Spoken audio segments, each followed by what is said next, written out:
नमस्कार विद्यार्थियों, मैं आपकी हिंदी शिक्षिका संगीता बट्टर। आज कक्षा चौथी से हिंदी में पाठ गरिमा से पाठ 4 दातुन बनी ईंधन, पाठ 5 सर्कस का सिंह और पाठ 6 गुब्बारे में चीता। ये पाठ का मैं आप लोगों को संक्षिप्त में सारांश बताऊंगी। वैसे आपको ये ऑनलाइन में हो ही रहा है। तो हम पहले शुरुआत करते हैं पाठ 4 दातुन बनी ईंधन। इस पाठ में गांधी जी ने क्या बताया है वो मैं बता रही हूँ। महात्मा गांधी जी पर्यावरण के प्रति उतने ही सचेत थे जितने कि देश के आज़ादी के प्रति। तो वो जो गांधी जी के पास पत्र भी आते थे ना बेटा, तो वो लोग मतलब जो ऊपर का लिफाफा रहता था वो भी ऐसे फेंकने के काम में नहीं लेते थे, वो भी लिखते थे, उसमें लिखते थे। और अगर पत्र में एक साइड में लिखा होता और दूसरा पेज खाली होता तो गांधी जी उसको फेंकने नहीं देते थे, उसमें भी वो लिखते थे। वो भी मतलब वेस्ट नहीं करना करते थे। और आपको पता ही है कि कागज किससे बनता है। कागज किससे बनता है? पेड़ की छाल से।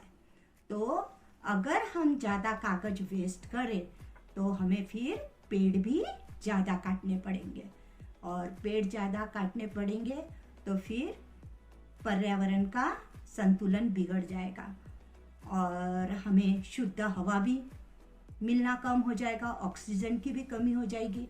हमें तो पेड़ लगाना चाहिए, उसको काटना नहीं चाहिए। यही गांधी जी ने मतलब छोटी छोटी चीज़ों का कैसा प्रयोग किया जा सकता है इस पाठ में उन्होंने बताया है। तो गांधी जी को एक समय जब वो इंदौर में थे तब उनको एक बात सोची कि ये जो दातुन करते, पहले के लोग किससे करते थे? नीम के इससे लकड़ी से दातुन करते थे। तो वो एक बार में प्रयोग में लाने के बाद उसको फेंक देते थे।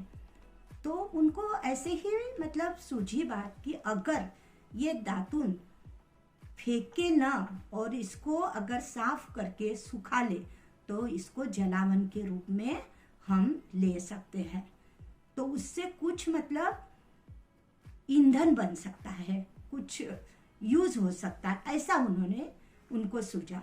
फिर उन्होंने आश्रम वासियों को ऐसा कहा कि जब दांत साफ करके ये दातुन हम बर्बाद न करें और इसको साफ करके सुखा ले तो ये ईंधन का रूप में काम दे सकती है। फिर उन्होंने क्या किया, आश्रम के बरामदे में एक बाल्टी टंगवा दी। तो उन्होंने कहा कि जब दातुन आप कर लोगे तब इसको साफ करके बाल्टी में उसको रख देना है। सभी को ये सूचना दे दी और फिर एक व्यक्ति को कहा कि ये सब पूरी दातुन आप सुखा लो और फिर इसको पूरे को सुखा के एक कोठरी में लाके रख दो, ताकि इसका कोयले के कोठरी में लाके रखो ताकि इसका ईंधन के रूप में प्रयोग हो सकेगा। उन्होंने अपना ये अनुभव बताया, ऐसा ही नहीं बताया। उन्होंने 4-5 दिन की दातुन जमा करने के बाद उनका 1 लोटा पानी गर्म हुआ, ये उन्होंने अपना खुद का अनुभव बताया। तभी उनको सब लोगों को विश्वास हो गया और उन्होंने वैसा किया कि मतलब चलेगा, ये ऐसा करने से अगर कुछ काम में आ सकता तो कोई भी प्रॉब्लम नहीं। तो इस पाठ से मतलब हमें यही सीख मिलती है कि कुछ न समझी जाने वाली दातुन भी पर्यावरण संरक्षण में अपना योगदान देने में समर्थ हो गई।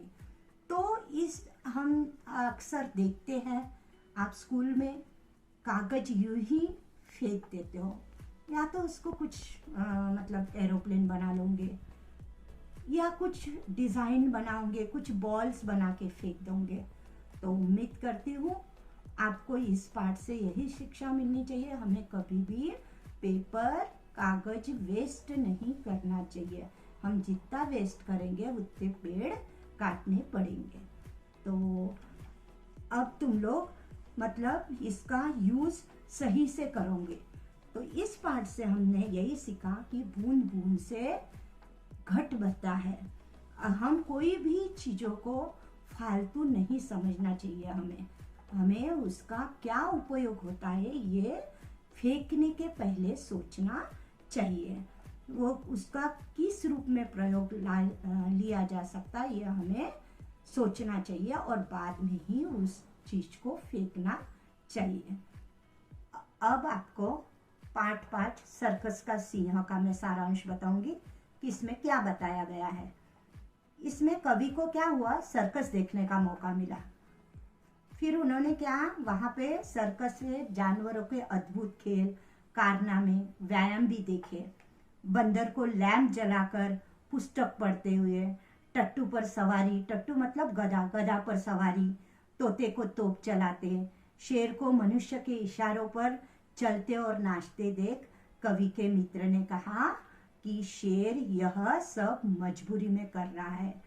शेर यह भी भूल गया है कि वह जंगल का राजा है। ये क्यों कहा, क्योंकि कवि ने जब उसके मित्र से कहा, कवि के मित्र ने कहा कि ये शेर को तो छुटपन से ही मतलब बचपन से ही लाया गया है और उसको मार मार के सर्कस के करतब सिखाया है, ये तो इसलिए वो वैसा ही हो गया था। इस पाठ पे हमें ये सीख मिली कि दूसरों के इशारे पर हम जो भी करते हैं वह हमारा अपना स्वभाव नहीं होता, वो हम दूसरों के इशारे पर चलते हैं।